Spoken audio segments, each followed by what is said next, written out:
Hello. So you know how the year comes to an end. Everybody talks about, oh, how was your year? Was this the best year of your life? I personally think this was one of the top years of my life because there was a lot of learning.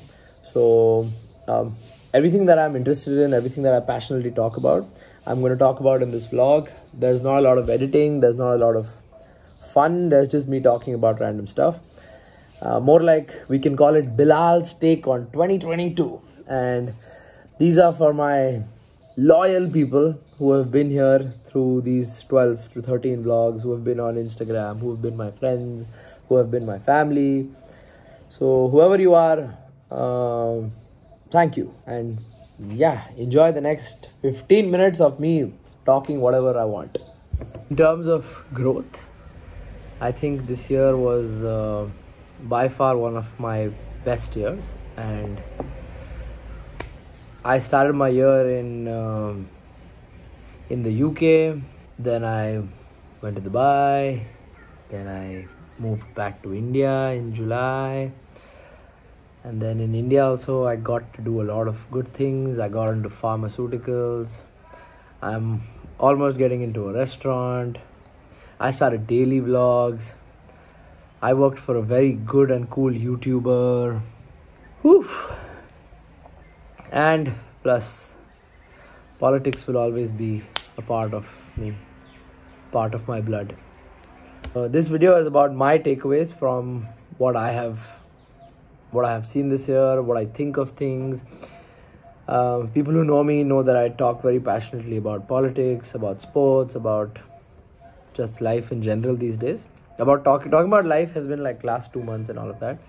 But my key takeaways for this year, in terms of politics, we shall begin with politics. Number one is that I think the Modi magic is coming to an end, and I'm going to predict that the BJP is going to push for new faces in 2023, for 2024 I think.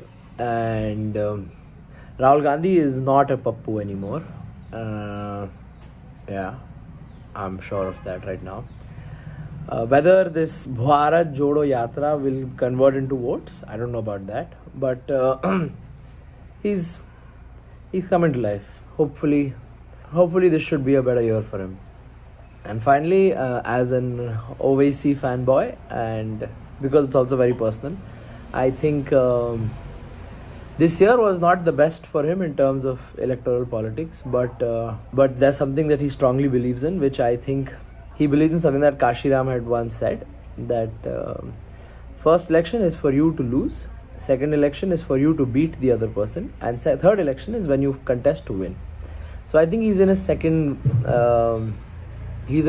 phase where people may not be convinced that he needs to be voted for, but his presence will surely create an impact. So he's in the second phase where because of him someone might lose, but hopefully the year 2023 should be his year. And one of the only reasons why I want him to win is why I really look out for his victories and his little presence that he wants to make in every state. I'm a big fanboy of development. I'm a big fanboy of when the country does well, when the country builds new highways, constructs new roads, when my car can be a little faster than what it used to be because there are no potholes anymore. So I'm a big fanboy of all of that. But if you tell me that it is the best place for Muslims to be in right now, I am going to argue on that. Now, the only thing is that I belong to Maharashtra, and I feel like Maharashtra is a blessed state for the Muslims. It's because every leader here, from point A to point Z, they talk about keeping the Maharashtrian culture alive. So that's why I think Maharashtra is one of the best states to be in as a Muslim. Even the BJP here behaves, you know what I mean? But it's not the best to be in Uttar Pradesh or any other state, as a matter of fact, that I think has a lot of lynchings or has a lot of unreasonable killings. Actually, killings are always unreasonable, but these are like super absurd, you know, based on suspicion that you have cow meat. It's just terrible. That's why someone like Owaisi makes a lot of sense for the Muslims. As of now, he's one of the few people who speaks his heart out for Muslims, and that's why Muslims resonate and relate to him so much. That's about it in terms of politics in India. Global politics is because I lived in the UK for the first 6-7 months, and I did international relations online from St. Andrews. I did public policy from Jindal. I graduated, so it was a good year in terms of education as well. One of the biggest things about global politics is that as an Indian, I think Indians have progressed way better in India than they have in any other part of the world. Like, I mean, you can say that they're richer, you can say that they're living a better, fancier life than India, but it's painful to see how backward they are. Like, it's painful. Like, it's like the South Asian diaspora. The year they left India in, they still live in that same time zone or that same generation, and they think they are preserving the culture by being backward, which is not the case, because when they come to India, they see that Indians have developed a lot. So that's what I have to say about the South Asian diaspora. Then another thing is that this year we saw the Russia-Ukraine war, the ongoing Russia-Ukraine war. And as much as I condemn the war, as much as I do not support war, it was ironic and it was very sad to see the world come together when the country is from Europe, when the country is from a mainstream continent. Whereas, I mean, we know Russia looks like the bad guy, Russia is the bad person and all of that. But this was not the case when America went to Iraq, when America went to Vietnam, which they would have lost. But anyway, what I'm trying to say is that just that little hypocrisy when you look at yourself as a global Muslim. Yeah, so war is bad, but it should be looked at in an equal manner. Same thing goes with Palestine. Like, you know, I believe and I strongly support that the fact that they deserve their own identity, they deserve their own nation, they deserve their own independent status. I met some brilliant Palestinians during my stay in the UK. They were super intelligent, super humble, super nice.